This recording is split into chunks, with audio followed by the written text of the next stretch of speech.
Welcome back to the channel, everybody. I am Brian Lee Durfee, author of The Forgetting Moon and The Blackest Heart, both books published by Simon & Schuster's Saga Press. Today I am going to be reviewing The 12 Kings in Sharakhai by Bradley P. Beaulieu. Don't know if I pronounced any of that right. I think it's Bradley P. Beaulieu, Bradley P. Beaulieu, Bradley P. Below. I don't know. I apologize. I apologize for that. Let's take a look at the covers. This is published by Daw Books. I've bought the little mass market paperbacks every time a new one comes out. I've just never read them. So now at this point, we've got 4 mass market paperbacks out in the series. There are 6 books total in the series, all of them available currently in hardcover. The first 4 available in the small mass market size. So I've been buying them yearly as they come out, just haven't got a chance to read any of them yet, so I decided I would read book number 1 here and see what it was all about. Again, published by Daw Books. They always do a great job. I love that Daw Books has kept all of the mass market paperbacks uniform in size and shape and design so that they will all look great on the shelf. Because you know how much we hate these oblong mass market paperbacks that screw up our shelf. We hate that. We hate that shit on this channel more than we hate anything other than the Denver Broncos. And both the Broncos and oblong mass market paperbacks make us want to vomit. Rant over. So what's the 12 Kings of Sharakhai by Bradley Beaulieu about? Well, the cover's dope, first of all. That's what we started talking about before I went on my rant. The cover is done by an illustrator named Adam Paquette. Again, I have no idea if I pronounced that right. The last name is spelled P-A-Q-U-E-T-T-E. I have no idea. But he did a great job. I love the covers. Like I said, Daw does... Everything Daw Books puts out is smoking hot. They all just look super fly and they're dynamite. And you can never go wrong with a Daw book. Cover-wise, design-wise, illustration-wise, and the insides of the book. The story themselves are always off the charts good. And I gotta say, this one is too. This one is too. Another thing, before we get to the review, I just wanted to say, I noticed in the back acknowledgments, my good friend Paul Janice was mentioned. Paul lives in Salt Lake City here near me. I don't know what part you took in helping Bradley P. Beaulieu write this book, but he mentions you in the acknowledgments, and I just got to say, cool, and we got to go shoot some hoops one day. The book is set in I'm assuming kind of an Egyptian, Middle Eastern type of fantasy world, which is a little different. One of the reasons I wanted to read this in the middle of August in Salt Lake City is because right now it is like 105 degrees every day in this city. And everything in this book is set in the desert, and I thought it would just be apropos to read a book about hot desert sands while we are in the middle of a heat wave here in Salt Lake City. So the atmosphere for me to read this lent itself to my enjoyment of the book. The book is about Ceda. Ceda? Ceda? It's spelled C-E-D-E. Don't know how that's spelled. That is our main character. She is this really cool, and we get to know her right from the beginning.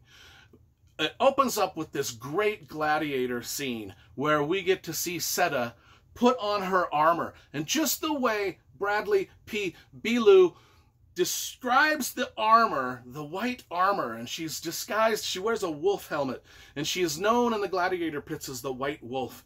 And her identity is hidden behind the helmet and everything, so nobody really knows who she is, other than she is the White Wolf, and she's a freaking kick-ass gladiator. And the way that he describes, the way that the writer describes just the armor itself and the scene of the arena and everything like that, we know right from the get-go we are in the hands of a spectacular writer. And Daw Books, they always give us spectacular writers. So I knew I was in for a great adventure right out the get-go. Middle Eastern adventure, I'm assuming. After having read the book, nothing has changed my mind from that. This is sort of like an Egyptian pyramids, you know, Alibaba and the 40 Thieves sort of setting. Even with a lot of the magic and myth and stuff from that timepiece and era, almost like the flying carpets type of thing. There are these things because we open up with Sita in the gladiator arena, and then we flash back. There's a bunch of flashbacks to her past as a kid. She's not a very old... I mean, she's only in her early 20s in this book, but we flash back to when she was a younger kid, like 7 years old, 10 years old, 11 years old, and some of those things. And we get to see the history of this world that Bradley has created through those flashbacks. And then there's these 12 kings, and they are sort of godlike people, very worshipped. They have magical powers, not very nice guys, and we get to find out their history and how it intertwines with Sita's history through those flashbacks. Although I'm not a huge fan of flashbacks like that in fiction, you know, unless it's done in more of an exposition type of way where the character is thinking back. But these are actual chapters that take us back in time, which is done quite a lot. Not my favorite way to do things, but works very well in this situation because it's also it's actually, come to think of it, it's kind of an ingenious way of putting in a lot of the world building. And there's a decent amount of world building in this. And it's all done very well. And now that I'm thinking about it, I'm thinking the reason it's done well is because of those very flashbacks I'm talking about. Anyway, there's these things, we were talking about the magic system, and then I got off on a tangent of the flashbacks and the world building. Magic system, very light, very minimalistic in this book so far, other than the magic flying. They call them skiffs, and maybe I tuned out every time they were mentioned. I don't know, but I still don't exactly know what they are. But from what I gather, they float across the desert sands, much like Luke Skywalker's land speeder thing that he had, but, you know, not mechanical. They're more like wooden boats with a tiller, a rudder on the back that they can guide across the sands as these things kind of buzz across the sand. You know, beats traveling on a horse or a camel, I guess.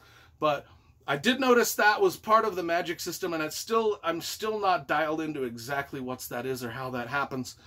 Maybe it's in this book and I was zoned out when I read those parts. Somebody tell me in the if I missed it, or maybe they're explained a little bit more in the further books.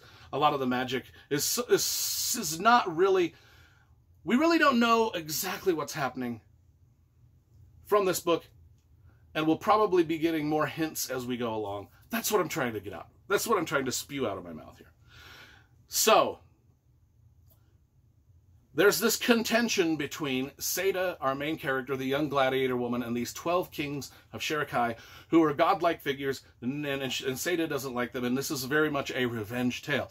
This is very much things happened in her past via those flashbacks that now she is trying to atone for, she's trying to make others atone for them through her revenge tale, and that's sort of where we sit plot-wise with this.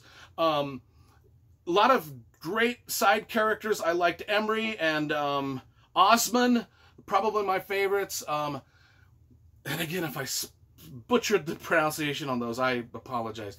I didn't listen to Audible or anything like that, so I don't know how it's pronounced. But anyway, as far as R rating goes, this would be like an R rating, but not that bad of an R rating. I mean, there is violence and there's some sex scenes, but there's really no swearing.